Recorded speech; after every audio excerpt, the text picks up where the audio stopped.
Mark Dolan, and welcome to another edition of Dolan on America. Now, you might have thought the term Sleepy Joe Biden was an unfair slur on the increasingly confused leader of the free world. Well, it turns out it's a statement of fact. Take a look. If you don't know what you want at the meeting, if you don't have a game plan, he may have a game plan. He just hasn't shared it with me. But I tell you what, I don't know about you, but I'm going to go to bed. In 2024, the American people have a simple choice. Choose the president that wants to go to bed, or the president that wants to go to bed with porn stars. What a time to be alive.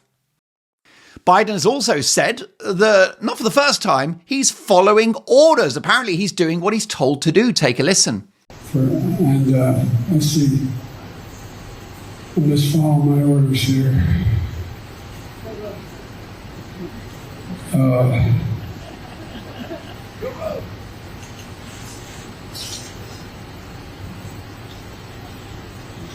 Staff, if anybody haven't spoken, I ain't calling on you. I'm calling. I said there are 5 questions.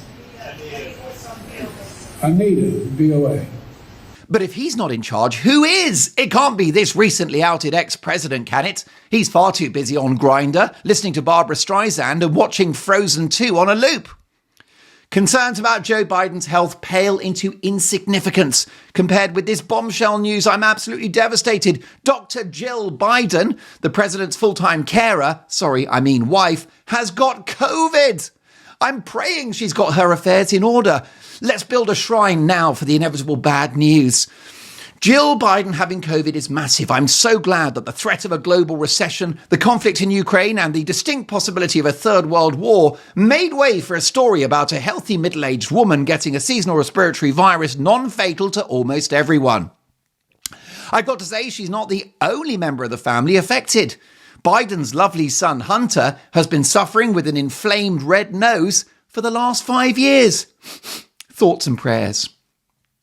Novak Djokovic, who was banned from the US Open for not taking a medication he didn't need, make it make sense, has come back to win the tournament. One of the main sponsors was Moderna, who have a special award called Shot of the Day. Irony is officially dead. And Novak will be soon when the COVID gets him. After all, the COVID got Dr. Jill. Pop star Pink is in the news, which is strange because it isn't 2016. Anyway, the blonde-haired music legend has unleashed a furious rant at an ignorant troll on social media who compared her to comedian Eddie Izzard. In a tweet aimed at Pink, which included the message "Happy Birthday," the user attached a photo of Izzard. Absolutely outrageous. They've got this so wrong. Eddie Izzard is way more girly. The US House of Representatives will open a formal impeachment inquiry into President Joe Biden, according to top Republican Kevin McCarthy, who said the inquiry would focus on allegations of abuse of power, obstruction, and corruption by the commander-in-chief. If he is impeached, he will no longer be running the country. So, no change there then. Prince Harry's worldwide privacy tour continues apace with a new Netflix documentary called Heart of Invictus. This project was dreamt up back in the day by, we're told, palace officials in order to improve Harry's reputation after his outrageous behaviour and questionable fancy dress costumes in his 20s. But let's be honest, that's when he was a legend. You have to worry when people liked you more when you regularly dressed up as Adolf Hitler. Harry's work with the Invictus Games is impressive. I love it. Well done, Harry. And the stories of injured soldiers coming back to participate in professional sport is incredibly inspiring. No problem. But I wonder how many of those brave ex-soldiers wish to be represented by a man who, during his time in Afghanistan, was known as Bunker Harry, as the authorities wrapped him in cotton wool. He spent just 10 weeks in Afghanistan on that first tour. I've had longer trips to Tenerife and gained more scars, let me tell you. There's one particular bar in Playa de las Americas called Heaven, ask for Big Tony. Anyway, I digress. Fair play to Harry for having served in action abroad, but his military CV, which is shorter than Tom Cruise's 501s, hardly makes him Horatio Nelson. Following the release of the documentary, the Invictus Games are now in full swing. And Harry's wife, the Duchess of Woke, has turned up to meet the injured heroes. Blimey. They've faced ISIS. They've faced the Taliban. Now they've got to deal with Meghan Markle, a terrifying social climber who wasn't even the best thing in suits. Have they not suffered enough?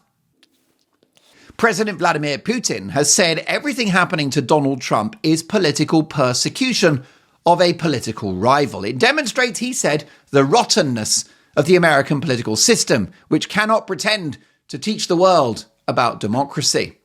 Well, he's not the only one speaking out. Several other controversial and divisive figures have leapt to Donald's defence. The evil caretaker in Scooby-Doo has said, give the guy a break. Hannibal Lecter has threatened to eat Trump's critics with a glass of Chianti. And even the devil has spoken out, saying the treatment of Trump is, quote, a bit harsh. And that's the devil. His threshold for harsh is famously very high.